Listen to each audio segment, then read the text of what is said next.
Olá, estamos de volta com mais uma rodada de resolução de questões. Tá? Aqui trazendo a primeira questão. O partido político XYZ, ele alugou um imóvel de sua propriedade. Então, propriedade é o proprietário, olha a cor que eu botei, é o partido político, tá? E aí, ao locatário Matheus Silva. Posteriormente, Matheus recebeu no imóvel, ele estava morando lá, um carnê contendo a taxa de coleta domiciliar de lixo, com lançamento efetuado em nome do proprietário.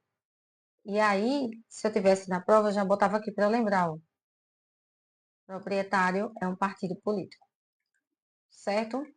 Matheus Silva, verificando em seu contrato de locação, percebeu que havia previsão que o locatário deveria arcar com o valor do pagamento de taxas que recaísse sobre o imóvel. Ou seja, lá no contrato, quem tinha que pagar era o próprio Matheus. E aí ele entendendo que a cobrança era indevida por violar a imunidade tributária, porque ele disse assim, partido político tem imunidade. E por não se tratar de serviço público remunerável por taxa, o locatário promove ação judicial para discutir o débito. Diante desse cenário, responda aos itens a seguir. É devida a cobrança de taxa de coleta domiciliar de lixo em relação ao imóvel? E a letra B. O locatário pode promover ação judicial para discutir o débito tributário? Primeira coisa, tá? Primeiro argumento dele é em relação à imunidade tributária de um imóvel de partido político. Realmente existe essa hipótese lá no artigo 150, inciso 6, a linha C, mas é em relação a impostos. Então, é vedado cobrar tributos, não é vedado a União, Estado, DF, município, cobrar, instituir impostos em relação aos partidos políticos e tal. Então, não, essa imunidade não seria em relação à taxa. É devido à cobrança da taxa em relação ao imóvel? Sim. E aí, eu boto aqui a resposta para você. Você acertou, ótimo. Se errou, tá bom também, porque aí você agora vai acertar, tá? Já aproveita para anotar aí, eu vou me colocar aqui. Sim, é devida à cobrança da taxa. Eu gosto de copiar a pergunta toda de novo, tá? Com afirmativo, porque esse foi o gabarito oficial. Aí você vai dizer que a imunidade que abrange patrimônio, rede e serviços relacionados com as finalidades essenciais, que diz aqui, dos partidos políticos, refere-se apenas a impostos, conforme artigo 150, inciso 6, a linha C. Nos termos também literais aí, é bom você copiar o artigo, tá certo? E ainda tem a súmula vinculante número 19, porque essa súmula diz que a taxa de coleta de lixo, de domiciliar de lixo, ela é constitucional, porque ela é para serviço público específico e divisível, não viola o artigo 145, inciso 2 da Constituição. Eu vou só apagar aqui, porque você faz um print ou dá uma pausa para corrigir, que eu tenho certeza que você já fez. E confere aí se ficou faltando alguma coisa. Se você tem errado, se ficou faltando, é normal. Quando você erra aqui, você não vai errar na prova. Não fique preocupado ou preocupada com isso, tá? Todas as questões que eu errei na vida foram muitas. Eu aprendi e nunca mais errei de novo. Vamos para a letra B? Na letra B ele diz assim: o locatário pode promover ação judicial para discutir o débito tributário? O locatário, veja, a cobrança está em nome do proprietário. Quem tem que discutir é ele. Então, não. O locatário não pode promover ação judicial para discutir o débito tributário. Isso já foi sumulado pelo STJ, tá? Então, você já salva aí. Não. Esse é o gabarito oficial, mas como eu disse, eu gosto de botar. Não. O locatário não pode promover ação judicial para discutir o débito tributário, pois o contribuinte é o proprietário, que é o partido político, e não o locatário Mateus. Não pode o locatário opor ao fisco seu contrato de locação, porque convenções particulares não podem ser opostas ao fisco. Esse é o artigo 123 do CTN, E você já anota ele também na sua questão. O gabarito oficial não anotou, mas eu sugiro que você anote, por favor, tá? Súmula 614 do STJ cai muito em prova. Marca no seu gabarito como tese de mérito aqui de lado. O locatário não possui legitimidade ativa para discutir a relação jurídico-tributária de IPTU e das taxas referentes ao imóvel alugado, nem para repetir em débito desses tributos, que é receber dinheiro de volta. É só o nome do locador, é ele que tem que resolver. O poder público não quer saber se tem contrato com A, com B, com C.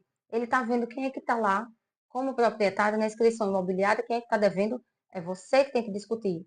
Se você alugou, botou no nome de outro, problema é seu. Estou?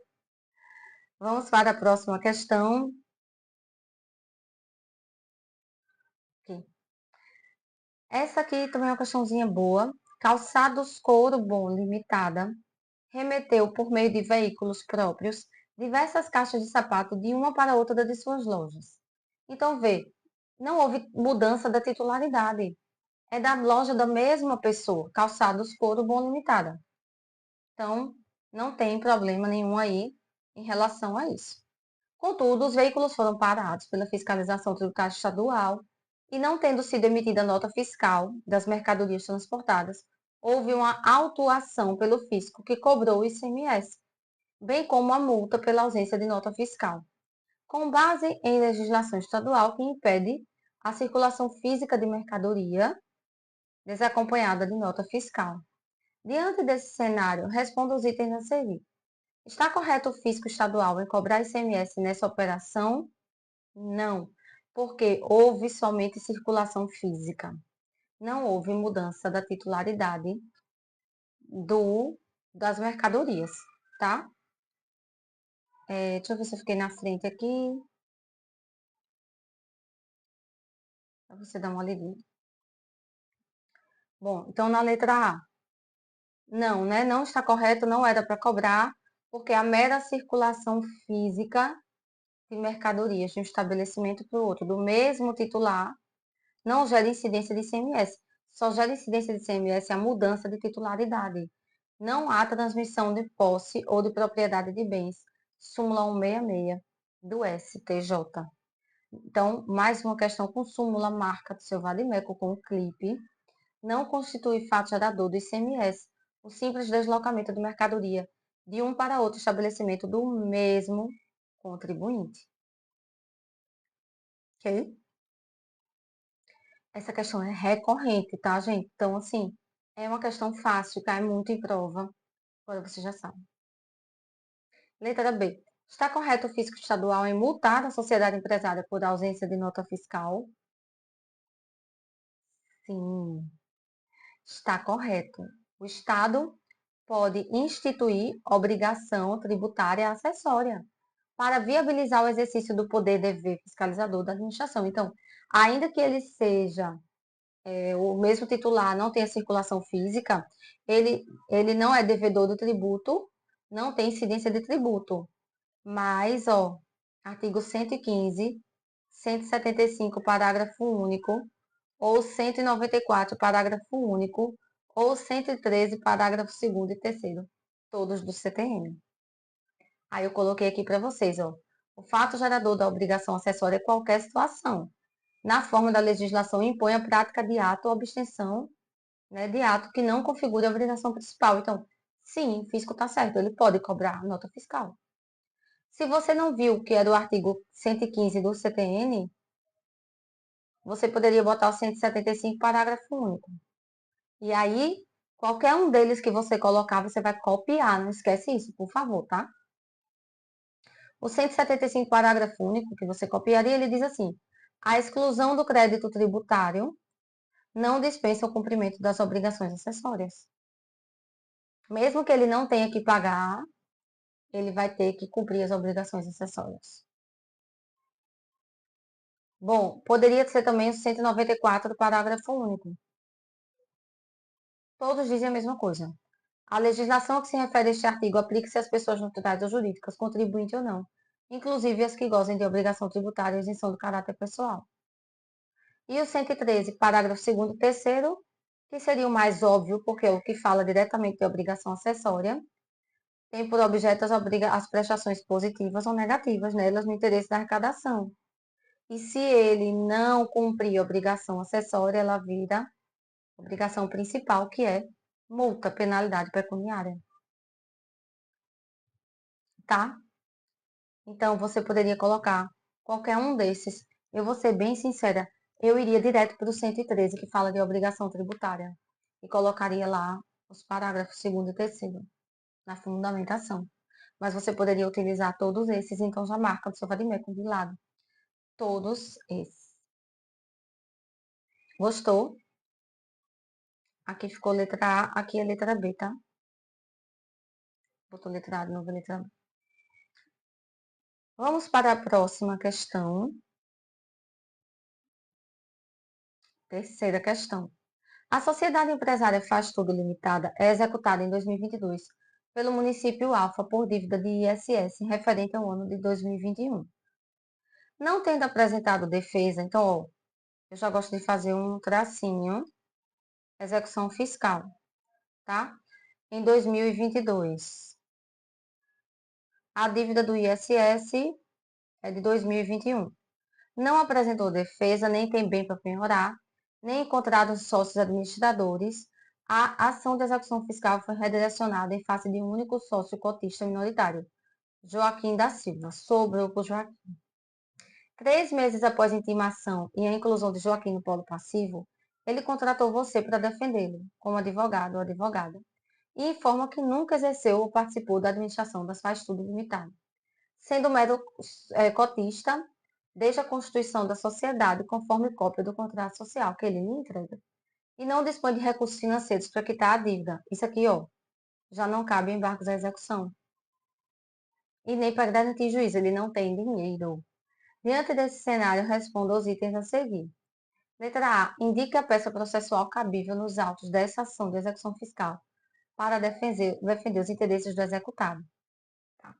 Ó, execução fiscal, a gente só tem 2 hipóteses de defesa, que é quando ele tem dinheiro, a gente entra com embargos à execução e aí entra já indica bens à penhora, garante a execução. Porque para entrar com embargos à execução, ela tem que ser garantida, tá? Agora, se ele não tem dinheiro, só tem outra opção. Se não são embargos à execução, é exceção de pré-executividade. Essa você já iria acertar, não ia? Diga para mim. É cabível uma exceção de pré-executividade, porque é uma matéria que comprova documentalmente. Ele falou aqui, ó, cópia do contrato social. Tá vendo? Já é documentalmente, sem necessidade de dilação probatória. E mesmo porque, passado 30 dias da oferta para embargos, conforme artigo 803, parágrafo único do CPC, e a súmula 393, que fala da exceção de pré-executividade. Só um detalhe do prazo. Ele disse que 3 meses após a intimação. Embargos à execução seria apenas 30 dias.